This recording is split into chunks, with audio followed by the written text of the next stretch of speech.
Ladies and gentlemen, and members of the media, a pleasant good afternoon. Allow me first of all to extend best wishes to the proud people of St. Kitts and Nevis who are listening to this important press conference via Von Radio, Win FM, and Choice Radio. I'd first of all like to extend the condolences to the Chumley family for the loss and in their times of bereavement, this being the third murder for the year.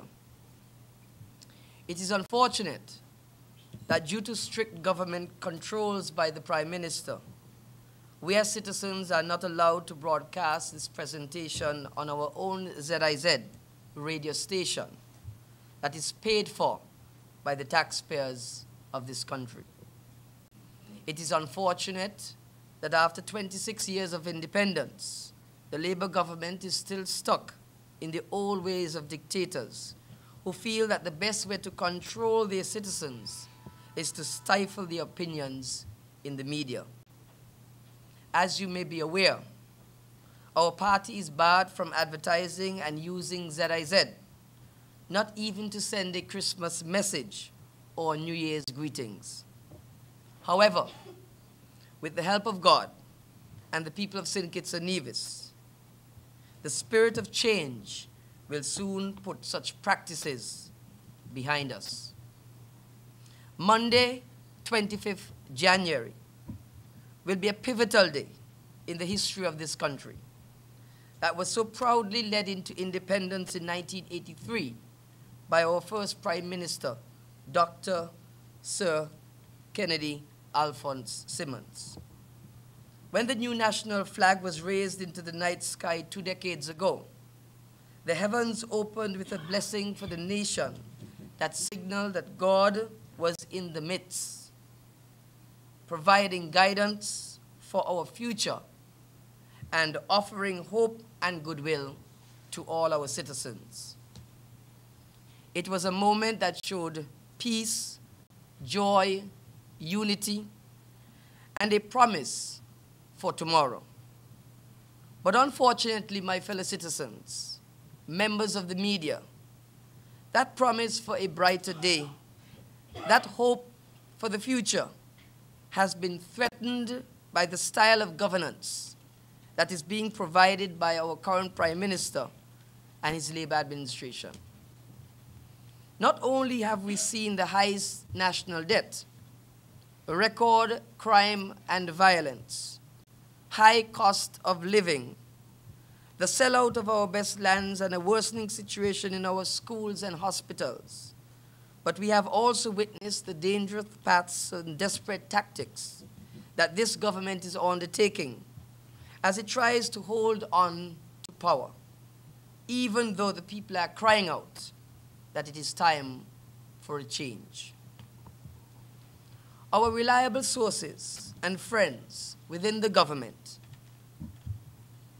they have warned us that it is the intention of the Prime Minister to do so, say and carry out any activity to stay in power.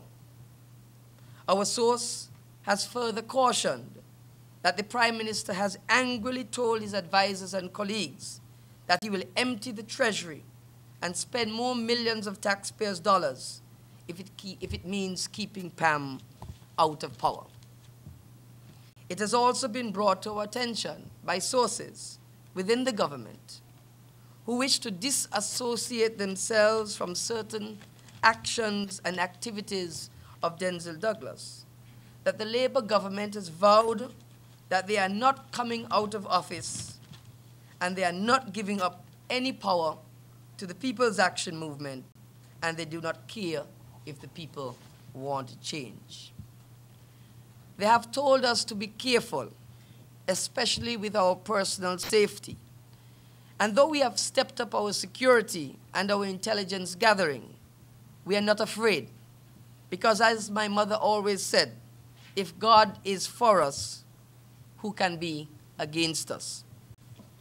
No weapon of the Labour government will form against the People's Brigade and their will for change. Recently, on Sunday, January 10th, I alerted this country about a plot by Dr. Douglas and a band of his lackeys who were going to attempt to carry out a campaign to smear the opposition and our candidates and our party. They denied that they were attempting to create a scandal and dirty our name. Ricky Skerritt went on local radio and claimed that he was not aware of such a plot and that Labour was not attempting smear activities on the People's Action Movement. Labour claimed that the plot I revealed was false and that I made it up to score points. Remember, ladies and gentlemen, it was I who told you since the 10th of January that our intelligence sources had discovered the plot and that we needed to find out exactly what Labour was up to. But what you have to ask, my friends, is this: why is Labour so afraid to lose power? What is it that Labour has to hide? What is it would a new government find out? Well, ladies and gentlemen, we are now seeing that what I warned you about and what I told you about was in fact the truth, as Labour is now admitting that they in fact approved the plot. Has anybody asked where is all this money coming from to fund the Labour campaign? Have you stopped to ask why does Labour want to stay in power that badly? But when you remember 1993, you would understand that Labour would do anything, whether it is legal or illegal, to stay in power. We need to know who is paying for all these expensive artists, all these expensive sound and lighting systems from Europe, all these advisors from England, and all these big billboards and material. We have been reliably informed that Labour has now spent in excess of $10 million on their campaign. As Pam has demonstrated, we have been running an open and honest campaign, which is the same style that we intend to use if the people elect us to serve them on Monday.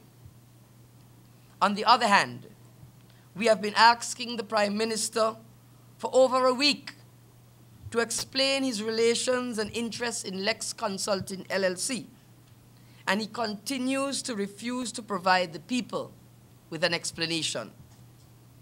The Prime Minister needs to explain, not to me, but to the nation, all that he knows about Lex Consulting LLC. Until he does that, let me outline what we know. 1, that Lex Consulting LLC is presently registered in the name of his girlfriend and the mother of his children, Miss Alex Kate Woodley. 2, that the registered offices are in fact in the private home of Miss Woodley at 3265 Bainbridge Avenue, apartment B52, Bronx, New York, 10467-3000. 3, we are also aware that the Prime Minister has access to the banking accounts of Lex Consulting LLC, and that he, as recent as the 13th of January, a matter of 6 days ago, wrote a check for $40,000 made out to the Labour Committee in St. Kitts. 4, that Dr. Douglas, on December the 30th, 2009, personally, in his own handwriting, wrote a check from Lex Consulting LLC US bank account at the National Bank in the amount of $95,000, or a sum of EC $256,500. This is just one of the many checks that he wrote and were made payable to himself, Dr. Denzel Douglas. Dr. Douglas, please tell this country, where did you get this money from that you paid from this account to yourself?